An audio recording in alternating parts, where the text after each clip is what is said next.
Welcome. My name is Per Schofers and I'm the founder and CEO of Atenga. This is the second part of 6 short presentations on price optimization. Each part is about 10 minutes long. What you will learn is how with optimized prices and the processes necessary for price optimization, companies can fight commoditization, downward pricing pressure, and increase both sales and profits. These presentations summarizes what we've learned from making several hundred price optimization projects in all different industries. And I will use a number of case studies in this presentation. So while it's possible that your industry is covered, it is unlikely.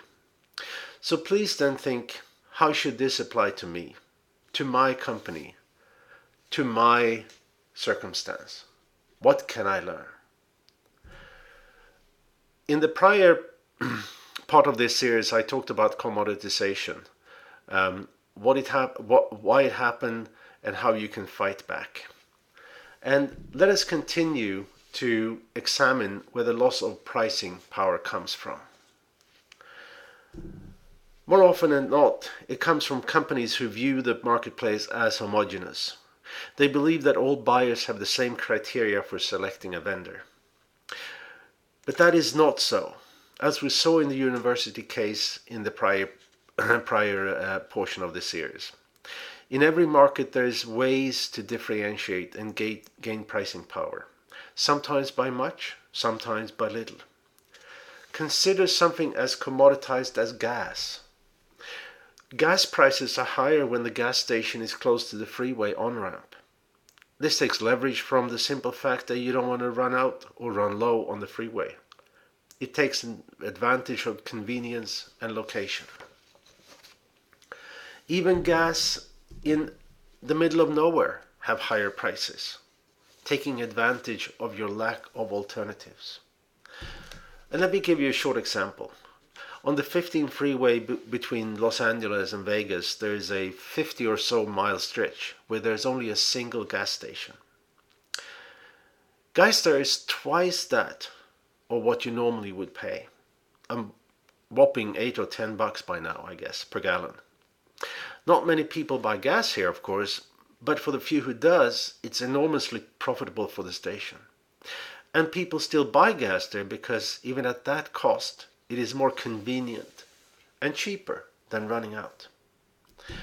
So the lesson learned here is that even in such a totally commoditized market or product like gas, there are the opportunities to differentiate and gain a little bit of pricing power. In this case, based on location. Another very common reason for loss of pricing power is simply that the company failed to deliver the message about their uniqueness, failed to deliver their particular value proposition.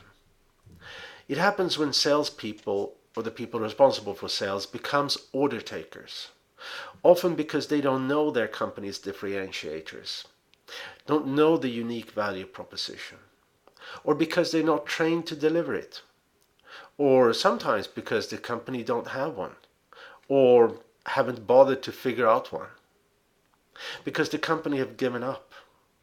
Because the company have decided, consciously or not, to become a commodity. But in some cases, fixing this could be so simple as child's play. We're going to look at the price list for a company selling sticky labels. Their sales tools was this price list. They sent it out to customers and expecting them to call in with orders. Unfortunately, it is an example of a poorly designed price list. But still, it looks pretty typical, don't you think? Anyway, the price list includes the SKU and some very basic data on the product. Size, for example. Also, number of labels per roll. And the price. And the price is in boldface and it's emphasized. This inevitably generates downward pricing pressure, as it drives customers to buy the cheapest product to meet their size specification. Now, here's another price list for a company selling exactly the same kind of labels as the first company. And what we have here is something very different. We have product info, we have a strong value proposition. This was missing in the prior example. We have more detailed product information, and finally we have the SKU. But what about the price? Well, here's the trick. There is no price. Once the buyer knows what product meets the specification and the value statement, decisions will be made without knowing prices, or at least decisions are made with consideration of the product value, not only the price. So once the product is decided, the next step is to look up the price, and here's the SKU we just looked at. As customers cannot easily compare product on price alone, the price have effectively been taken out of the decision consideration. And when it is, a preference for buying the cheapest is removed. Do I need to say that the first company we looked at is small and with razor-thin margins? The second is a Fortune 500 company and something that's called a pricing champion. I will discuss later on what that is. So, simple. Let me give you another simple example. A restaurant menu. This one encouraged companies to make their food choices based on price. In fact, not only is price neatly lined up for easy comparison, here even prices are in price orders. This menu generates a purchasing bias towards lower priced items. Probably unintentional, but easy to fix. In this menu, can you easily see prices? Can you easily compare them? No, you cannot. Prices are, in fact, clearly marked, but they're not lined up, and they're therefore much more difficult to compare, and menu items are not in price order. This menu allowed the guest to make the choice with much less regard to price, and will not generate the same bias towards cheaper items as the first menu would do. But of course, changes like this are not going to make a company take off as a rocket. But they're so simple and can make somewhere between 1, 2 or up to 5% difference in revenue. For companies with thin margins, that surely makes a difference. Loss of pricing power also happens when companies don't know their customers' willingness to pay. Don't know the variables within their offering that increases willingness to pay. This also self-generates downward pricing pressure. Timidness to pricing. It leaves money on the table.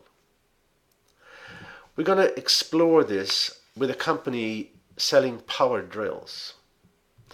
The company used cost plus the fixed margin to set prices. This landed their prices for the 3 models they had at $90, $95 and $120. The customer perception, though, this prices generated was the following. With almost the same price, drill 1 and drill 2 must be almost identical, so why spend the extra $5? Customers therefore migrated to drill 1.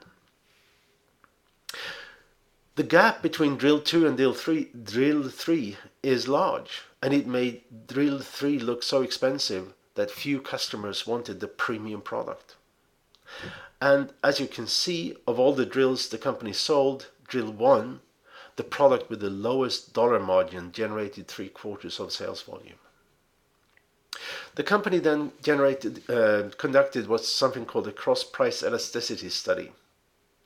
And as a result, they decided to change the price of drill 2 from $95 to $107. A simple change. And this changed the perception landscape. The higher price of drill 2 became a message of better quality.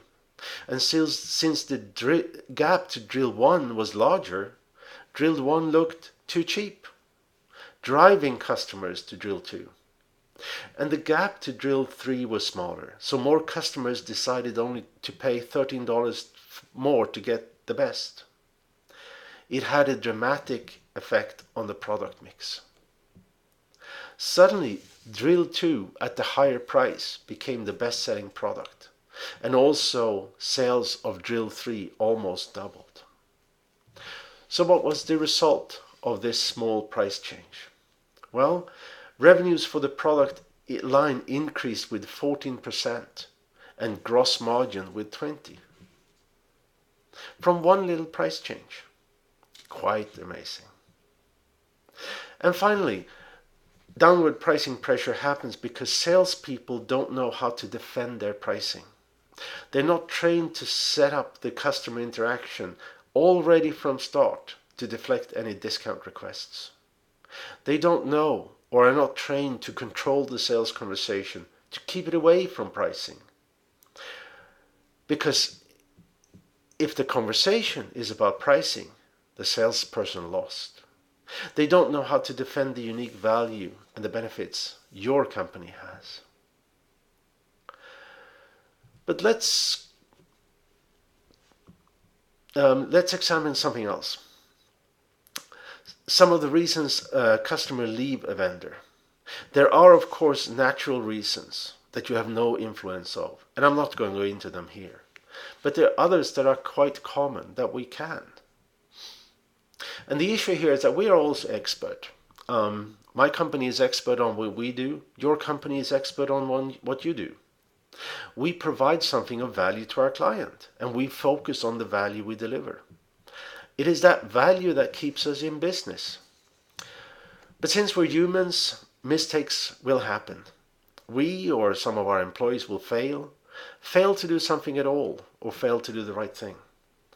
But mistakes can almost always be corrected, unless they're too frequent and too severe. They are rarely the reason for customer attrition. Instead, customer attrition happens when we fail to continuously sell. Because we focus on delivering the value, we often forget reminding our customers of that value. But it can be something very different too. Let me tell you a short story here.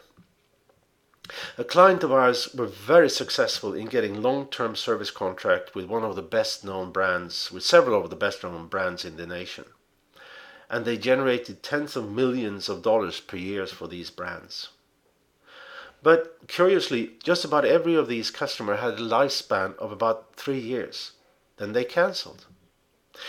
The CEO came to us with this problem. He thought pricing was wrong, and we found something rather remarkably different. They had a VP who was the account manager for these key customers. She was young, attractive, and when we surveyed and interviewed their customers and their non-customers, what we found was quite astonishing. This young, attractive female had such a full language and such an abrasive way that eventually they just quit. They didn't want to deal with her anymore. Of course, the relationship started off well, but after a while, this side of the person came out, destroying our client's business. None of these unhappy customers found it appropriate to tell the company, but we did. So, let's summarize what we covered today. In the first part of the series, I talked about segmentation, and here I'm talking about it again, because it is so important. It is segmentation and a deep understanding on what each segment